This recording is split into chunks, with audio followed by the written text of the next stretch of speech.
Hello everyone, JG here, and welcome to part 16 of the Blizzard Audiobook series. If you'd like to follow along, there's a link to Blizzard in the description. All that being said, let's get started. Act 15, Draco Highway. The bustling city grew dark as the glowing clouds covered up the midday sun. Animals who lived and worked in the city got out of their cars on the road, causing heavy traffic, and stared up at the unusual sky, wondering what was going on. "Look!" someone shouted. "What is that?" He pointed to a big black dragon in the sky, surrounded by gray dots. The dragon lifted up his right claw and sent all the dots, who are the corrupted souls, down to the city like rain. The souls laying on the street, the sidewalk, or on top of buildings, and they began their mission of corruption. For whenever one of these souls killed a living soul, they would soon become one of them. They wreaked havoc on the city, destroying buildings and cars, causing fires and ruin around the whole city, and sending the people running in terror. Then the dragon lifted up both his claws, and beams started shooting out from places in the city and the world that contained the most people, adding more to the dragon's army. After a while flying around the city, shooting purple beams out of his hideous mouth, the dragon descended down at the city center, which had a big open space. Then he raised his claws once again towards some buildings, and due to the dragon's power, they were lifted up with a purple energy. He then swayed his claws in the air, moving the buildings with invisible force. Then he shot himself back up into the air and used the same power to control many buildings in a certain portion of the city to create a wall around a large area of the city with his throne at the center. He sank back down, satisfied. As those hideous tusks ran rampant around the city, increasing their numbers by the thousands, the dragon heard a large cluster of robotic noises coming from somewhere outside. The dragon flew up into the sky in search of these robotic noises, and eventually he found the source. A large group of thousands of robots of various shapes and sizes gathered in front of the westmost corner of the wall, led by a giant red robot with a glass top. All of the robots had the imprimatur of a red mustached man. Suddenly, the glass top of the robot opened up and revealed a tall, fat, mustached man with glasses, wearing a red suit and long black pants. This was none other than the legendary Dr. Eggman, who has been terrorizing this world for decades and will continue to do so for decades more. The dragon spoke in a low, intimidating voice as he landed in front of the army. "There's a challenge of me and my rule." At that moment, hundreds of corrupted husks emerged from out of the nearby buildings, surrounding Eggman and his army.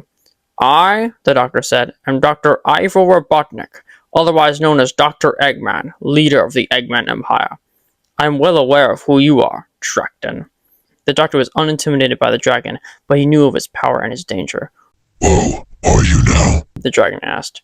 "Might I ask who set you free?" "This leopard. He called himself a great ruler. Don't suppose you know who he was?" "Magnopus," Eggman muttered. "I should have known it was him. Only he'd be so desperate to steal my files.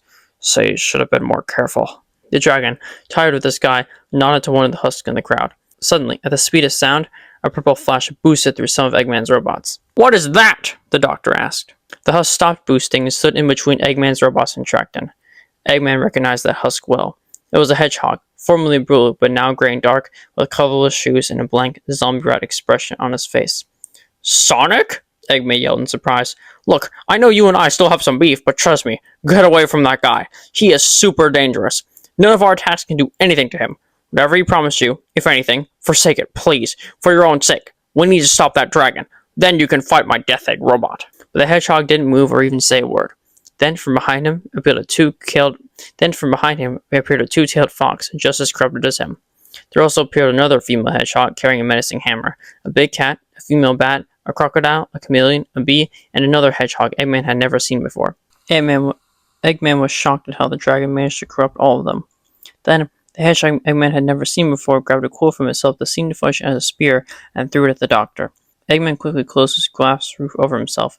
Eggman quickly closed his glass roof over himself.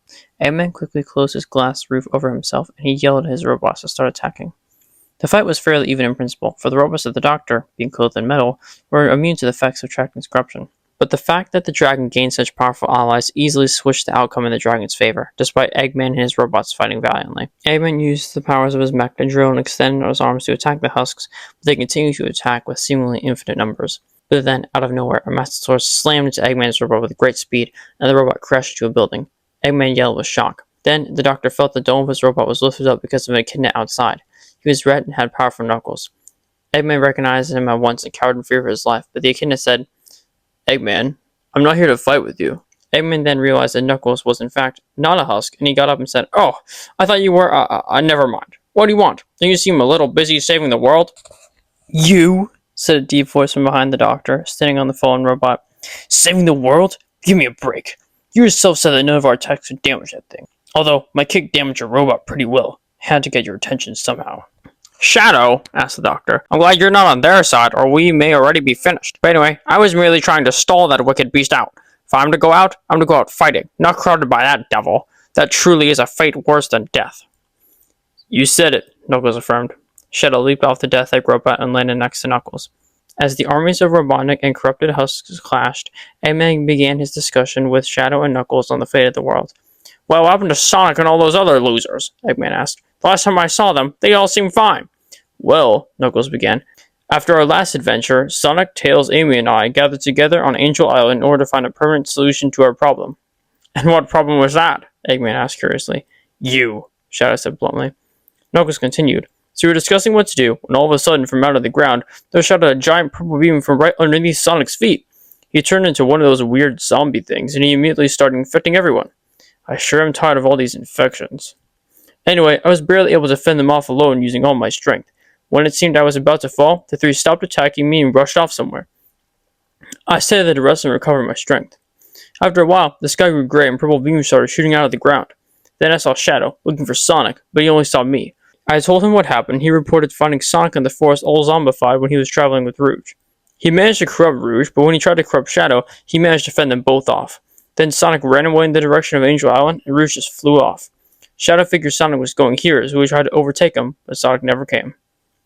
I asked Shadow what to do, and he told me that we should go to the sea and see if everything was alright. That's how we got here. I see, Eggman said. So what do you want from me? We are here to request a temporary alliance with you until that monster is defeated, Shadow said. An alliance, Eggman considered. Deal, but only until that dragon is dead. Once that happens, all bets are off. Eggman and Knuckles shook hands. Now we overheard you talking with that beast, Shadow said. Tell us all you know. All right, Eggman said. That dragon's name is Tracton. He's very old, far older than you or me or this whole city. He's the one who's been causing those beams to shoot out of the sky this past week, as a seal containing him in a mysterious artifact weakened. He was sealed in this artifact by a mythical creature called a kitsune at the cost of her own life. He was sealed until someone, the leopard crime boss Magnopus, got two artifacts, the Dragon Key and the Malaxum, and used them to free the dragon.